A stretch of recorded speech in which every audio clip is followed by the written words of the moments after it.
आप भी अस्थमा या दमा जैसी बीमारी से ग्रस्त में हैं तो जो इसमें खान पान की चीज़ों का मेन रोल होता है और कुछ ऐसी खान पान की चीज़ें होती है जिनकी वजह से आपका अस्थमा उखड़ता है और कुछ ऐसी चीज़ें हैं जो जिनकी वजह से आपका अस्थमा कंट्रोल होता है। तो आज मैं आपको कुछ ऐसी ही चीज़ें बताऊंगा जिससे आप अपना अस्थमा में उसका यूज़ कर सकते हैं, अपना अस्थमा भी कंट्रोल में हो जाता है।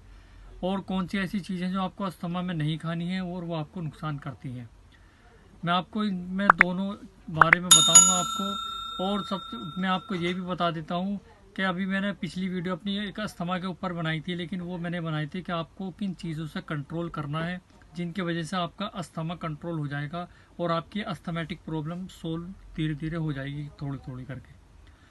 तो आज मैं आपको इसमें कुछ ऐसी खाने की चीज़ों के बारे में बताऊंगा जो आपको अपने अस्थमा में यूज़ करनी है और कौन सी चीज़ें जो आपको नहीं खानी है।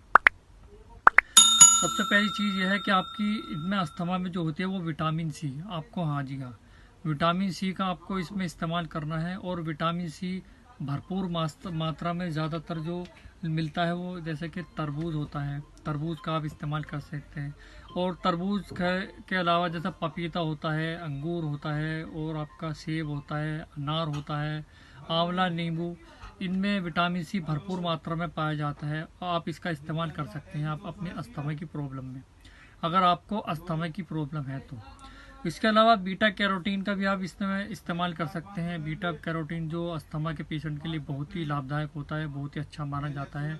और इसमें रिसर्चर ने भी ये बताया है कि जो बीटा कैरोटीन होता है वो अस्थमा के पेशेंटों के लिए काफ़ी हद तक अच्छा माना जाता है।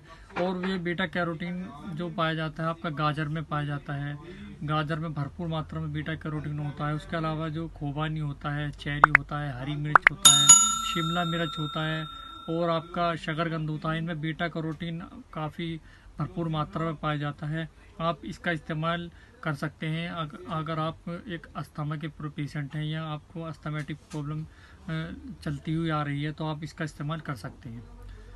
और मैं आपको ये भी बता देता हूँ कि इसमें जो अस्थमा के पेशेंट होते हैं उनको सबसे ज़्यादा फ़ायदेमंद दालें जो होती हैं, इनमें भरपूर मात्रा में प्रोटीन पाया जाता है। जैसे आप जानते हैं कि आजकल चीज़ें कहाँ ऐसी मिल पाती है जिनको हम सही तरीके से खा पाएँ या प्योर चीज़ मिल पाए। तो भरपूर मात्रा में प्रोटीन, जैसे ये दालें होती हैं, हरी दाल है, चने की दाल है, काली दाल है, तो इनमें भरपूर मात्रा में प्रोटीन पाया जाता है। और ये दालें अस्थमा के पेशेंट के लिए काफ़ी हद तक अच्छी मानी जाती हैं। आप इनका भी इस्तेमाल कर सकते हैं अगर आप अस्थमा के पेशेंट हैं। और मैं अब आपको ये भी बता देता हूँ कि आपको कौन सी चीज़ का इस्तेमाल नहीं करना है अगर आपको अस्थमा की प्रॉब्लम चल रही है या क्रोनिक अस्थमा है, अस्थमेटिक की प्रॉब्लम आपको चलती हुई आ रही है। तो आपको सबसे पहले जो मूंगफली होती है, आप इसमें मूंगफली का इस्तेमाल नहीं कर सकते अस्थमा के अगर आप पेशेंट हैं। इसके अलावा जो नमक होता है आप इसमें नमक का इस्तेमाल भी नहीं कर सकते। जो अगर आप खाना वगैरह बनाते हैं जो आपका प्रोसीड प्रोजर्वेटिव जो इसमें कलर होता है आर्टिफिशियल, वो मिक्स हो जाता है और इसके वजह से आपको आपके फेफड़े गलने लग जाते हैं, आपके फेफड़ों में नुकसान कर देता है। तो ये अस्थमा के पेशेंट के लिए नुकसान देता है। आप नमक का इस्तेमाल कम करें। उसके अलावा जो प्रॉब्लम हो जाती है तो वो यही होती है कि आपके फेफड़ों में सूजन वगैरह हो जाती है या आपकी कंडीशन चेंज हो जाती है।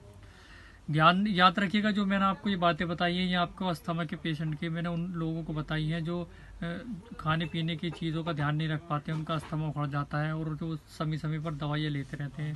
क्योंकि ये एक एलर्जिक कंडीशन होती है और एलर्जिक कंडीशन किसी भी चीज़ से हो सकती है, आपके डस्ट से हो सकती है या गंदी हवा से हो सकती है या खाने की चीज़ों में कोई चीज़ अगर मिलकर आ रही है वो आपके जाकर लंग पर चिपक जाए या लग जाए, उसकी वजह से आपका अस्थमा की प्रॉब्लम क्रिएट हो जाती है। तो बस अब मैंने आपको ये छोटी सी जानकारी के देने के लिए एक छोटी सी क्लिप ये तैयार की थी। आज के लिए बस इतना ही। मेरा नाम सुहेल है और मैं एक फार्मासिस्ट हूँ। मिलता हूँ अपने नेक्स्ट वीडियो नए टॉपिक के साथ। धन्यवाद।